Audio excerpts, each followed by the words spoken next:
My parents died in a car crash when I was 14. Don't feel bad for me or anything. I've made my peace with that years ago. Life with them was never great, but I do miss them. It's just that if they taught me one thing, it's to not sit around wallowing in self-pity. I just wish they hadn't sent me to live with my Aunt Louise. Anyone have that one family member that's just a little strange?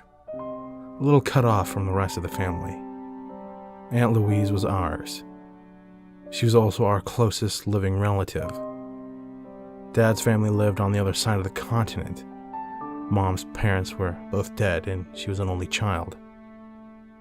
Aunt Louise, her mother's sister actually, so my great-aunt, lived just an hour from where we did. When my folks were alive, we rarely visited Aunt Louise, and to be perfectly honest, I half expected her to refuse to take me in.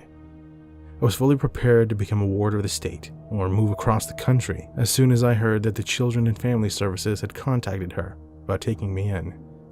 But she accepted. I'm not sure how willingly or graciously, but because I wasn't privy to the phone conversation where she agreed to take me. I was surprised, though, at how nice she was to me the first 3 days I was there. I want to make something clear. While Aunt Louise was cranky, odd, eccentric, uncouth, and several other less than flattering adjectives, she wasn't a complete bitch. She had a rather abrupt, even abrasive way of speaking, but she wasn't cruel. I had never taken the time to really get to know her during my initial 14 years, but I could tell that she mostly kept to herself and didn't particularly like people. So naturally, I assumed that she was a reclusive, curmudgeonly bitch. Really, what surprised me the most when I first moved in is how normal everything seemed. At least at first. Aunt Louise cooked, cleaned, watched TV, talked to the neighbors on the phone, etc., just like anyone else would. And she told me right away that she had little in the way of expectations from me, or at least none that my parents wouldn't have. Don't stay out too late, let her know if you're going to be late coming home, finish your homework before you watch TV, clean up after yourself, etc. There was one rule, however, that was strange, and it stood out from the other rules in how strange it was. At first, I tried not to worry about it. Old people sometimes have peculiarities. I initially thought that was all this was. I was wrong. She insisted that at any time I entered or left a room, I was to shut the door behind me right away. It didn't matter if I was only going to be in that room for a few seconds. If I entered a room, I was expected to immediately shut the door, and the same was true if I left it. I often forgot this rule in my first week or so there. She never failed to remind me of it. "Shut that damn door!" she would yell any time I forgot. It never seemed to matter where she was in the house. She could always tell when I had not shut a door after just opening it. Her house was old, and my understanding is that she was not its first owner. She had lived in it since Mom was a girl. I had no idea how old it was. It could have easily been over 100 judging by its design and layout. It had 2 floors, a basement and a sub-basement. That last floor threw me for a bit of a loop when I discovered it existed. I was washing a load of my clothes when I noticed a door, closed naturally, in the far wall of the utility room. The basement was unfinished, with mostly dirt flooring and bits and bobs stacked or piled or shelved everywhere. The only room you could really walk through without fear of stepping on something or knocking over a stack or pile was this laundry room, which was also the only tiled floor down there. The door I found in the basement had a board laid across it, easily movable. It was as if Aunt Louise wanted a border there, but not one that she couldn't get past if need be. My curiosity overtook me the second time I saw it, and I slid the board away from the door and tried it. It was locked. This didn't strike me as at all strange right away. That is, until I realized that this was the only room in the house, other than the doors leading outside, that Aunt Louise kept locked. I asked her about it one day while she was cooking. "The door in the basement?" she answered. "That's the sub-basement. Not much down there. I mainly keep my preserves down there. It's cool enough for them to keep." "Right," I answered. This didn't really explain why she kept it locked. "So if I ever wanted to take a look around down there..." "For the love of Christ, boy, why would you want to do that?" I noticed with that response that her face had changed. Aunt Louise mostly wore the same expression, a scowl like someone had just tracked a mud into her freshly shampooed carpet. Again, she wasn't as nasty as her expression indicated, but it was the expression she was most used to making, apparently. But when she responded to my desire to see what was behind that door, her eyebrows raised and her mouth quivered for just a second before answering. It was so slight, others might not have noticed it, but by that time, I knew enough about Aunt Louise to equate that with a scream of horror. I knew then that I had to see what was behind that door. I've always been a curious type, you see. I've never been able to stay away from something that aroused my curiosity, even if my good sense told me better. I wanted nothing more after that than to see what was in the sub-basement. But how was I going to get around the lock? That was going to be an issue. Aunt Louise kept all of her keys on a single ring. There weren't that many of them, but I figured if the door to the sub-basement was anywhere, it was there. I just had to find a way to take it from her. This turned out not to be so simple. For one thing, it was not possible to get around the house without being heard.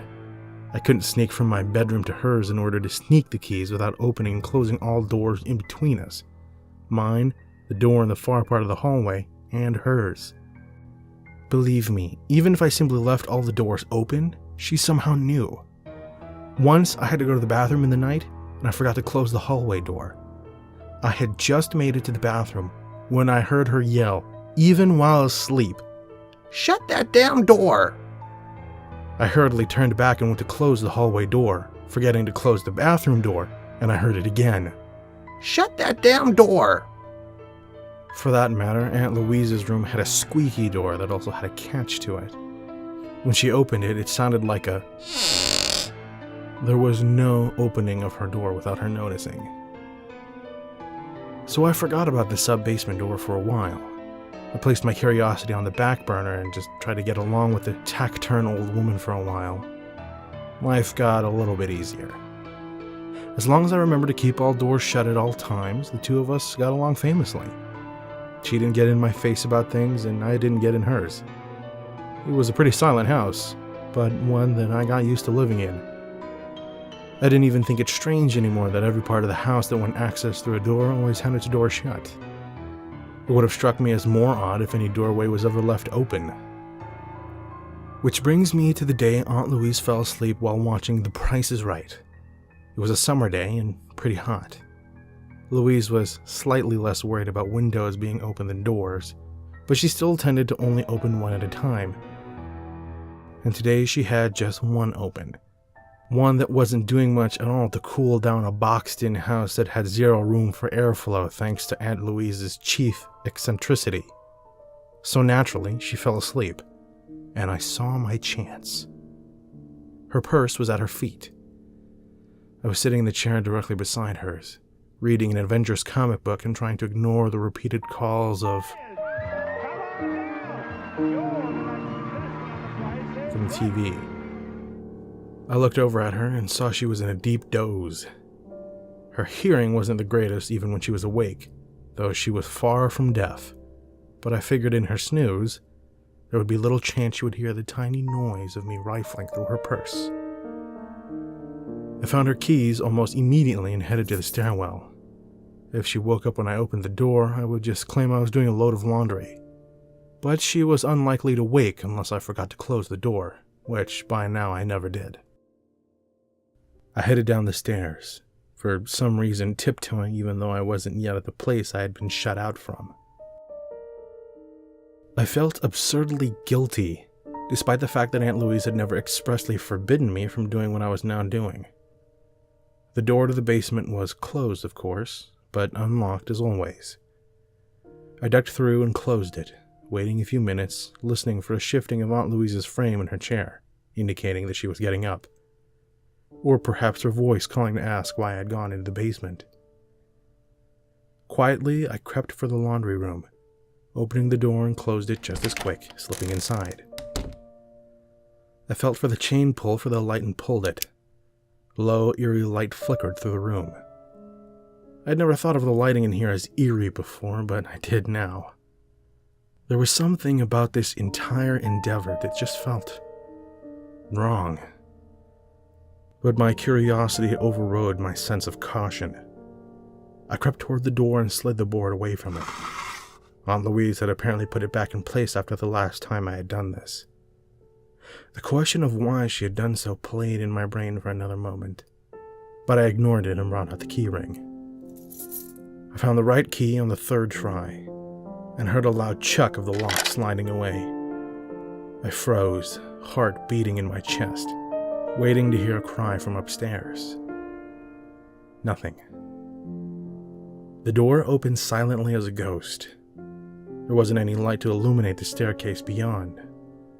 I didn't even see a chain pull for a light on the stairs. My brain was screaming at the rest of my body to turn around and forget this little adventure. But I paid it no heed and crept down the stairs, feeling along the wall for guidance. It turned out that there was a tiny amount of light coming through the vents in the ceiling. It wasn't much, but I could see that there was a pull string light just a few feet from the foot of the stairs. Stupid place to put it. It should be right at the landing, but I walked down what appeared to be a fairly compact hallway and pulled the string. If at all possible, the light that flickered on was lower than the light from the laundry room. I could barely tell that I'd turned it on. I looked around and saw that, indeed, Aunt Louise did have rows of preserves down here. I was somewhat disappointed at the mundane answer to the mystery. For a moment, it seemed that the secret sub-basement was exactly what it was supposed to be. Except, I could feel a puff of a warmish breeze that should not be possible down in the hard-packed earthen walls and cooler subterranean air. The sense of wrongness was still there and still strong, and I realized that the long row of shelves holding jars ended in a doorway at the end. A doorway that didn't have a door. I crept forward, arms in front of me, stepping carefully. The room beyond the door was dark and smelled musty. I couldn't feel a source of the slightly warm air that was brushing against my skin, but I was noticing that the closer I got to that room, the warmer the air became. By the time I was at the mouth of the tunnel, somehow I had started thinking of this place as a tunnel by this time, the air wasn't just warm, it was humid, fetid. The smell went from musty to moldy to something even worse. I was assailed by that sense of wrongness stronger than ever before. I had to get out of here. Why was I walking even closer? There wasn't much light, but I could see the outline of another door on the other side of the room. It was ajar. Seeing a door ajar in Aunt Louise's house was like seeing a shattered window in anyone else's. It was wrong. It was not meant to be, but then I wasn't precisely in Aunt Louise's house anymore, was I? This tunnel was not built for this house. I knew that in my soul. It was here before, long before. This was a place that had only become attached to Aunt Louise's house by short-sighted builders, unaware of what they had unearthed, what they should have left buried. It took me a moment to realize that the room beyond, the very room I was about to step into, was moving. The light was too dim to really see what was happening, but there was motion beyond it. Unceasing, slow, lazy motion. All along the walls and the floor. I could hear slight squelching noise from its every corner. Things were crawling, expanding their pulpous flesh, and looking at me. daring me to cross the floor and shut the door on the far side, forever closing out what might be coming through it. I heard sucking sounds. Some formless, gelatinous presence stretched and flexed in the darkness.